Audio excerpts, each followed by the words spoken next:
திருச்செந்தூர் முருகன் கடலடியில் தோன்றிய தெய்வீக நாயகர்.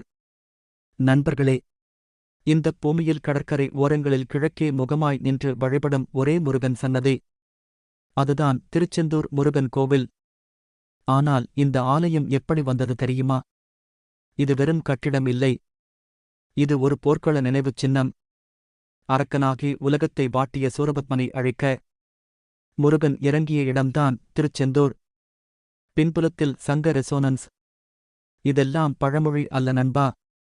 சிலப்பதிகாரம் முதல் தேவாரம், கந்து புராணம் முதல் பாரதியார் பாடல்கள் வரை திருச்செந்தூர் பற்றி எழுதியிருக்காங்க.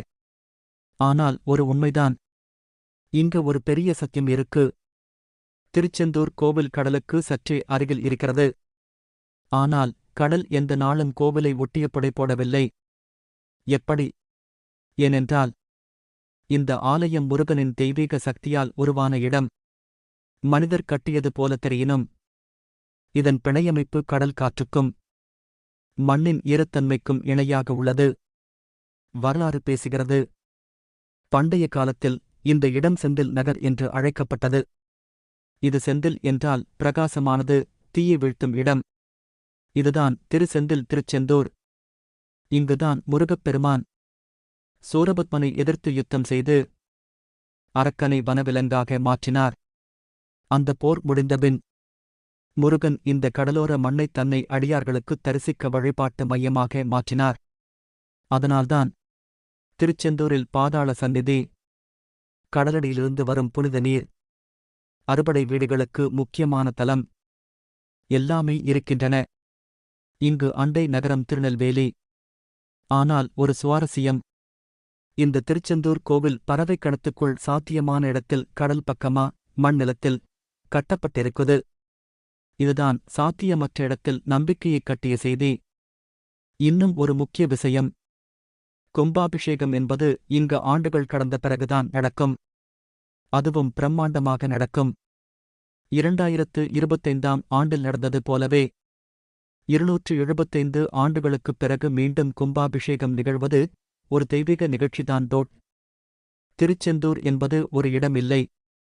அது ஒரு உறுதியான நம்பிக்கை. கடலை தாண்டி வந்த சக்தி.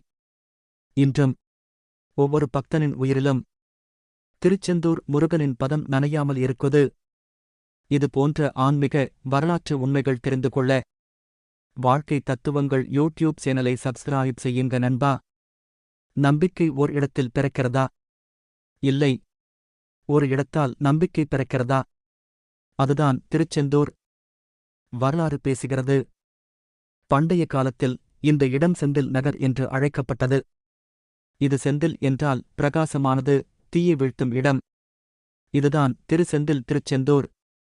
இங்குதான் முருகப்பெருமான் சூரபத்மனை எதிர்த்து யுத்தம் செய்து அரக்கனை வனவிலங்காக மாற்றினார். அந்த போர் முடிந்தபின் முருகன் இந்த கடலோர மண்ணை தன்னை அடியார்களுக்குத் தரிசிக்க வழிபாட்டு மையமாக மாற்றினார். அதனால்தான் திருச்செந்தூரில் பாதாள சந்நிதி, கடலடியிலிருந்து வரும் புனித நீர், அறுபடை வீடுகளுக்கு முக்கியமான தலம் எல்லாமே இருக்கின்றன. இங்கு அண்டை நகரம் திருநெல்வேலி. ஆனால் ஒரு சுவாரஸ்யம். இந்த திருச்செந்தூர் கோவில் பறவைக்கணத்துக்குள் சாத்தியமான இடத்தில் கடல் பக்கமா மண் நிலத்தில் கட்டப்பட்டிருக்குது. இதுதான் சாத்தியமற்ற இடத்தில் நம்பிக்கையைக் கட்டிய செய்தி. இன்னும் ஒரு முக்கிய விஷயம். கும்பாபிஷேகம் என்பது இங்கு ஆண்டுகள் கடந்த பிறகுதான் நடக்கும். அதுவும் பிரம்மாண்டமாக நடக்கும். 2025ஆம் ஆண்டில் நடந்தது போலவே 275 ஆண்டுகளுக்குப் பிறகு மீண்டும் கும்பாபிஷேகம் நிகழ்வது ஒரு தெய்வீக நிகழ்ச்சிதான். திருச்செந்தூர் என்பது ஒரு இடம் இல்லை. அது ஒரு உறுதியான நம்பிக்கை. கடலை தாண்டி வந்த சக்தி. இன்றும் ஒவ்வொரு பக்தனின் உயிரிலும் திருச்செந்தூர் முருகனின் பதம் நனையாமல் இருக்குது. இது போன்ற ஆன்மீக வரலாற்று உண்மைகள் தெரிந்து கொள்ள வாழ்க்கை தத்துவங்கள் யூடியூப் சேனலை சப்ஸ்கிரைப் செய்யுங்க நண்பா. நம்பிக்கை ஓர் இடத்தில் பிறக்கிறதா? இல்லை. ஒரு இடத்தால் நம்பிக்கை பிறக்கிறதா?